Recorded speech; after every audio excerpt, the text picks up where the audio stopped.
100 बार जन्म लेंगे, 100 बार फना होंगे, 100 बार जन्म लेंगे, 100 बार फना होंगे, 100 बार। सभी श्रद्धेय सन्यासी वृंद और विद्वज्जन,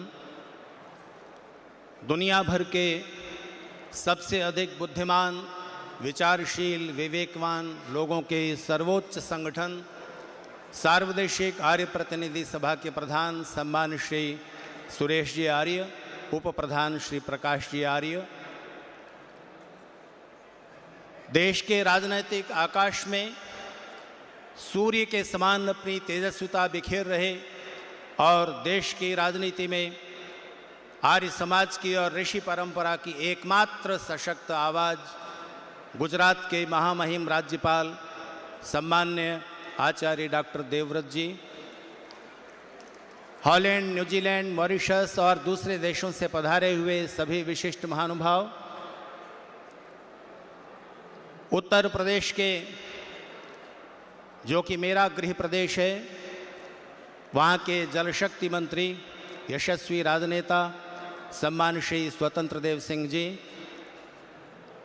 देश के उद्योग जगत के प्रमुख स्तंभ माननीय श्री सुरेंद्र कुमार जी आर्य और सम्मान श्री दीनदयाल जी गुप्त, जिनकी दान राशि से आर्य जगत का हर एक कार्यक्रम और हर एक सामाजिक संस्थान, गुरुकुल इत्यादि संचालित हो रहे हैं। आर्य प्रतिनिधि सभा मुंबई के प्रधान सम्मान श्री हरीश जी आर्य और महामंत्री श्री विजय जी गौतम, जहां पर महर्षि दयानंद सरस्वती ने सबसे पहले आर्य समाज की स्थापना की थी, उसके प्रधान सम्मान Shri Deshbandhu ji Sharma, managing trustee doctor Ashwin भाई जी पटेल, दूसरे पदाधिकारी महानुभाव और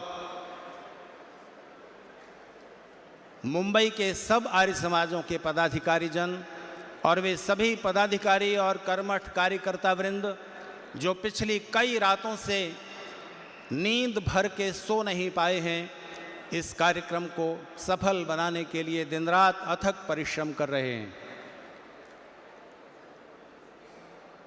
दूर दूर से, देश के कोने कोने से यहाँ पर पधारे हुए सभी विचारशील सज्जनों, सुबह चाय नाश्ते के समय कुछ लोग आपस में बात कर रहे थे और मैं पास में अपनी प्लेट लिए हुए दूसरी टेबल पर था। उनकी बातचीत मेरे कानों में पड़ी। एक सज्जन अपने दूसरे परिचित मित्र से कह रहे थे कि अक्टूबर में जो दिल्ली में आर्य महासम्मेलन होगा वो ज़्यादा अच्छा होगा, ज़्यादा बड़ा होगा। मैं वहाँ पहुँच गया और मैंने कहा कि उस अच्छाई का पैमाना आपके पास क्या है? यहाँ नाश्ते में पोहे मिले हैं, वहाँ रसगुल्ले मिलेंगे, ऐसा कुछ खास बात है? तो वो मुस्कुराए। मैंने उनसे कहा कि देखिए, आम और अंगूर में कौन सा फल ज़्यादा श्रेष्ठ है, इसकी तुलना नहीं करनी चाहिए। अपने अपने मौसम में हर एक का स्वाद है, हर एक की महत्ता है। दूसरी बात यह है कि फिर भी मैं ज़्यादा मार्क्स देना चाहूँगा मुंबई के आर्य समाज के लोगों को और आप सबको, क्योंकि मुंबई भारत का सीमावर्ती शहर है। एक दूसरे छोर पर आप लोग न जाने कितने कितने शहरों से यात्रा का कष्ट उठाकर, जिसमें कि ट्रेन में टिकट मिलना कठिन हो रहा है, ऐसे मौसम में आप यहाँ आए हैं। यहाँ की 5,000 की उपस्थिति और दिल्ली में होने वाली 50,000 की उपस्थिति को बराबर अंक दीजिएगा, ऐसा मेरा अनुरोध है। और दूसरी बात ये कि इस सम्मेलन को और दिल्ली के सम्मेलन को अलग अलग करके ना नापिए, क्योंकि दिल्ली की टीम यहाँ पर सक्रिय है और मुंबई की टीम वहाँ पर सक्रिय होगी। आर्य समाज का कोई भी अधिकारी, कोई भी कार्यकर्ता, कोई भी विद्वान सन्यासी ऐसा नहीं है जो कि आर्य समाज के कार्यक्रम में उपस्थित ना होना चाहे। मुझे इस बात का गर्व है, स्वाभिमान है कि जब मेरी आयु 6 वर्ष की थी, तब महर्षि दयानंद की दीक्षा लेने के 100 वर्ष पूरे हुए थे और उस दीक्षा शताब्दी के कार्यक्रम में 6 वर्ष की आयु में मैं अपने पिताजी के साथ वहाँ गया था। आर्य समाज की स्थापना के 100 वर्ष जब पूरे हुए तब मेरी आयु 21 वर्ष थी और उस शताब्दी कार्यक्रम में मुझे बोलने का, उतने विराट कार्यक्रम में बोलने का पहली बार मौका मिला। और आश्चर्य की बात यह है, मैंने जब ये बात विनय आर्य जी को बताई तो वो चकित हुए। मैंने उन्हें बताया कि उस कार्यक्रम में इंदिरा गांधी अपने आप आ गई थी, बुलाया नहीं गया था, बुलाया नहीं गया था, वो अपने आप आ गई थी। और संयोग ये था कि उस समय कोई सम्मेलन नहीं चल रहा था, लंच का समय था। वो आ गई, मैं 21 वर्ष का था, मैं उनके पास पहुंच गया, मैंने उन्हें अभिवादन किया और उन्होंने कहा कि यहाँ क्या हो रहा है, कौन है? तो स्वामी आनंद बोध जी के पास, तब वो सन्यासी नहीं थे संभवतः, मैं उनको लेकर के गया और उन्होंने फिर उनका स्वागत इत्यादि किया, आर्य समाज का कुछ साहित्य भेंट किया। आर्य समाज की वो गरिमा रही है, शायद दूसरे धार्मिक संप्रदायों में राजनेताओं को नहीं बुलाया जाता। आर्य समाज है जो राजनेताओं को बड़े सम्मान के साथ आमंत्रित करता है, उन्हें बोलने का स्थान देता है, क्योंकि हम ये जानते हैं कि राजनीति का प्रभाव मनुष्य के सामाजिक जीवन के हर पहलू पर पड़ता है। राजनीति अगर सुधरेगी तो सब क्षेत्रों में सुधार हो जाएगा। आपको मालूम है ऋषि दयानंद ने इस देश को और मनुष्य समाज को सुधारने के लिए कितने कितने उपाय और परीक्षण किए। उनका सबसे पहला तरीका था, हरिद्वार में लगे हुए कुंभ में उन्होंने पाखंड खंडनी पताका गाड़ी थी। वो एक ऊंचे बांस पर एक ऊंचा झंडा लगाकर जिसमें लिख दिया गया था पाखंड खंडनी पताका, उसको खड़ा करके वो उसके नीचे खड़े हो गए और हर आते जाते व्यक्ति को संबोधित करके कुछ वाक्य कहते थे। उनका दिव्य भव्य शरीर, उनकी तेजस्वी ओजस्वी वाणी से प्रभावित होकर के लोग वहाँ रुकते थे, कुछ मिनट सुनते थे और चले जाते थे। ऋषि दयानंद ने समझ लिया कि ये लोग जो भी यहाँ आए हैं, ये मोक्ष का, मुक्ति का सस्ता सौदा करने आए हैं। किसी को सत्य असत्य के निर्णय की तलाश नहीं है, किसी को सत्य जानने की इच्छा नहीं है, ये पिकनिक के इरादे से आए हैं। उन्होंने दोबारा कभी पाखंड खंडनी पताका कुंभ में नहीं गाड़ी, किसी मेले में नहीं गए। फिर उन्होंने देश के विद्वानों को चुनौती दी, क्योंकि वो खुली आंखों से महसूस कर रहे थे, जैसा कि योगेंद्र याज्ञिक जी ने विस्तार से बताया, कितना अंधेरे का युग था। स्त्रियों को पढ़ने लिखने का अधिकार नहीं था। मनुष्य जाति के आधे समुदाय को आप छोटा मान करके, शूद्र कहकर, और आधे समुदाय को स्त्री कहकर पढ़ने लिखने के अधिकार से वंचित कर दोगे, उस समाज का पतन नहीं होगा तो और क्या होगा। पाखंड और अंधविश्वासों में फंसे हुए इस देश को और इस पूरे मनुष्य समाज को ऋषि दयानंद ने देखा और उसको सुधारने के लिए उनका दूसरा प्रयोग था, उन्होंने विद्वानों को चुनौती दी और वेद के आधार पर उन्होंने सत्य असत्य का निर्णय करने के लिए शास्त्रार्थ किए। मूर्ति पूजा और दूसरे बिंदुओं को लेकर के बताओ वेद में कहाँ लिखा है, क्योंकि वेद सत्य असत्य के निर्णय का आधार ग्रंथ है, ज्ञान का मूल है। भारत में पैदा हुए सारे धार्मिक समुदाय चारवाक जैन बौद्ध को छोड़कर वेद को प्रमाण मानते हैं, तो वेद से सिद्ध करो। विद्वानों ने उनके सामने शास्त्रार्थ के लिए आना बंद कर दिया। ऋषि दयानंद ने फिर इस प्रयास को भी छोड़ा और उन्होंने कहा कि बहुत से विद्वान हैं जो अंदर अंदर सत्य और असत्य को जानते हैं, लेकिन अपने स्वार्थ और या अहंकार के कारण सत्य को स्वीकार नहीं करना चाहते।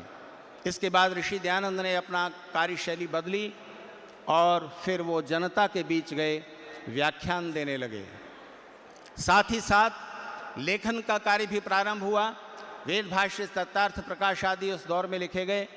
लेकिन फिर उन्होंने एक नया कार्यक्रम शुरू किया जिससे परिचित आप में से ज़्यादा लोग नहीं होंगे।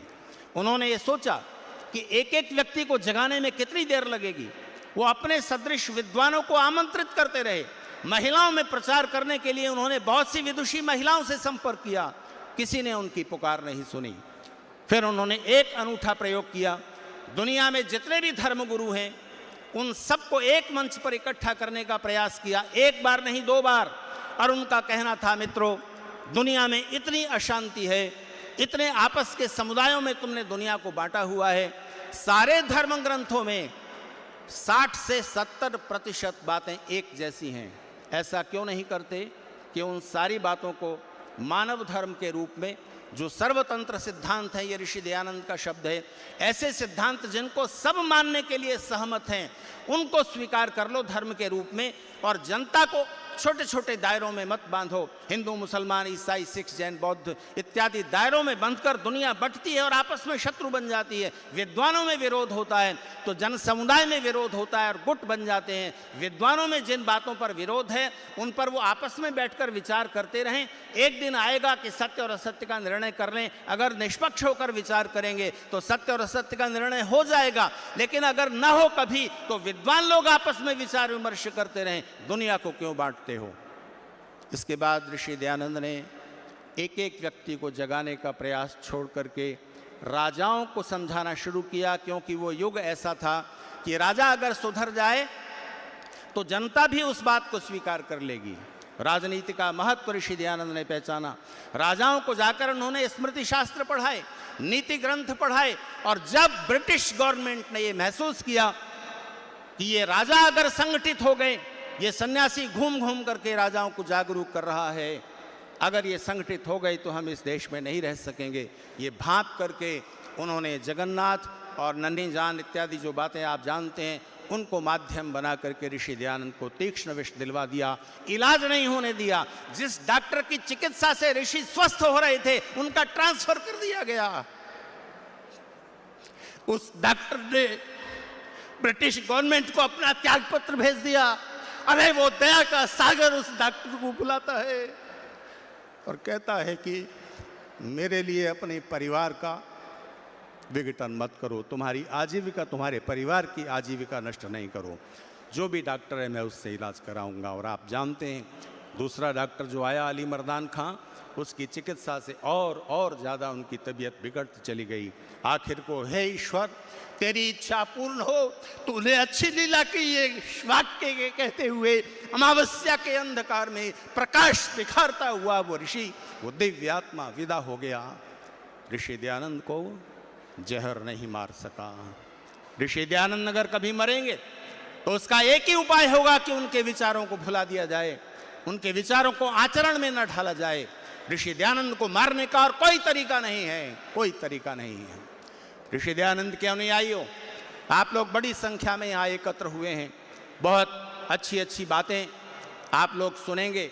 आर्य समाज का गौरवशाली इतिहास जितने विस्तार से श्री विनय आर्य जी, जो कि दिल्ली आर्य प्रतिनिधि सभा के महामंत्री हैं, प्रधान श्री धर्मपाल जी भी आए हैं।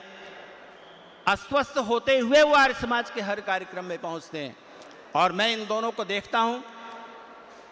शायद सोते हुए भी इन्हें सपने आते होंगे तो आर्य समाज के आते होंगे। डॉक्टर राजेंद्र जी विद्यालंकार मेरे सामने बैठे हुए, अभी मेरा ध्यान गया, पता नहीं मंच पर वो क्यों नहीं आए। इस समय आचार्य डॉक्टर देवव्रत जी की छाया की तरह वो उनके साथ हैं।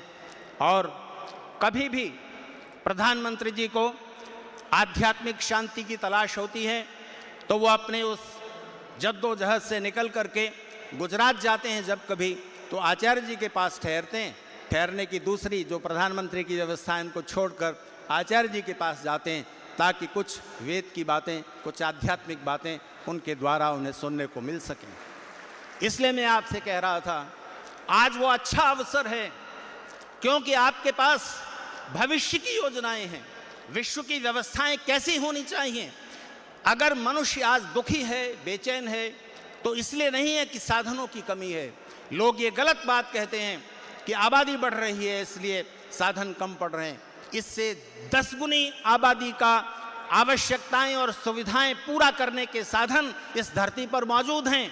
हम अभावों की वजह से दुखी नहीं हैं, बदइंतजामी की वजह से दुखी हैं, अव्यवस्थाओं, दुर्व्यवस्थाओं की वजह से दुखी हैं।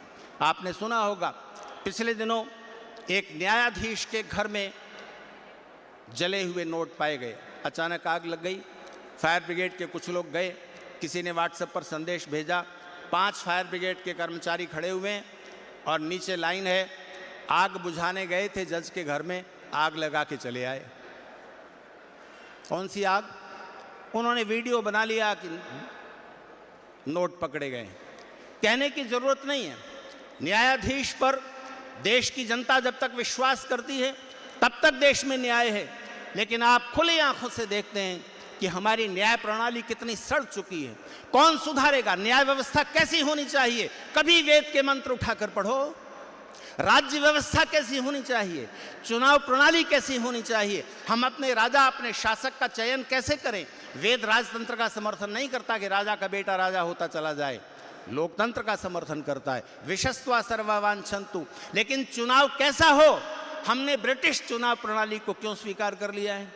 उनका समाज अलग तरह का है, हमारा समाज अलग तरह का है। आप देखते नहीं क्या एक चुनाव आता है और इस देश के विराट हिंदू समाज को छोटी छोटी 6000 और बड़ी बड़ी 10-20 जातियों में बांट कर चला जाता है, उनमें आपस में शत्रुता की दीवारें खड़ी कर देता है। राजनीतिक दल भी अगर वोट मांगते हैं, चुनाव लड़ते हैं, तो पहले ये हिसाब लगाते हैं इस इलाके में कितने % ठाकुर हैं, कितने % ब्राह्मण हैं, कितने % जाट हैं, कितने % बनिया हैं। लानत है इस चुनाव प्रणाली को। कौन बदलेगा? दिशा कौन देगा? बताएगा कौन? समझाएगा कौन? कभी वेद सत्यार्थ प्रकाश और वेद भाष्य में बिखरे हुए उन राजनीतिक सूत्रों को कोई पढ़े, समझे और उन लोगों तक पहुंचाए। सामान्य जनता को बताने से क्या लाभ है? वेदों के राजनीतिक सिद्धांत परिव्रत जी वेद वाचस्पति का महाग्रंथ 3 वॉल्यूम में अलमारियों में रखा हुआ है। जिन देश के लोगों के हाथों में, विश्व के राजनेताओं के हाथों में विश्व की राज्य व्यवस्था है, उन तक वो विचार बिंदु, वो प्रकाश की किरणें पहुंचनी चाहिए, वरना ये धरती इसी तरह दुख और अशांति से भरती हुई रहेगी। एक बात कहूं और समाप्त कर दूं। पिछले दिनों अमेरिका में एक घटना हुई। एक मैरीन इंजीनियर ने ये सोचा कि समुद्र की गहराई में जो टाइटैनिक जहाज जो डूब गया था 100 साल, करीब 100 साल पहले, कुछ ही लोगों को बचाया जा सका था उसमें। उस टाइटैनिक जहाज का, जिस पर एक फिल्म भी बनी है, उसका मलबा, उसका कूड़ा, गार्बेज समुद्र की गहराइयों में पड़ा हुआ है। उसको समुद्र की गहराई में चलकर देखा जाए। मैरीन इंजीनियर जो पनडुब्बी बनाता है, पनडुब्बी पानी में डूब कर चलती है, युद्ध में काम आती। तो उस मैरीन इंजीनियर ने अखबारों में और टेलीविज़न में ऐड किया कि जो जो उस टाइटैनिक जहाज के मलबे को देखना चाहें वो मेरे साथ चलें। उसका चार्ज, उसकी फीस कुछ करोड़ डॉलर उसने रखी, कुछ करोड़ डॉलर। और आश्चर्य करेंगे आप, अमेरिका जैसे देश में 5 अरबपति तैयार हो गए उस पनडुब्बी में बैठकर समुद्र की गहराई में जाकर टाइटैनिक का कूड़ा देखने के लिए। पनडुब्बी पानी के दबाव को कुछ 1000 फीट की गहराई तक सह सकती है। पता नहीं उस मैरीन इंजीनियर को क्यों ये बात ध्यान नहीं आई। और जब गहराई में गए तो उसमें विस्फोट हो गया और वो 6 के 6 5 बड़े अरबपति, उद्योगपति और वो एक मैरीन इंजीनियर, उनकी डेथ हो गई। आपने घटना जानी होगी। मेरे मन में ये प्रश्न उठा कि जिनके पास अरबों डॉलर थे, जिनमें से करोड़ डॉलर वो कूड़ा देखने के लिए खर्च कर सकते थे, उनका मन इतना बेचैन क्यों था कि वो एक थ्रिल पाने के लिए, एक एडवेंचर, एक सेंसेशन, एक सनसनी का एहसास लेने के लिए उस बेकार के काम में उतरे।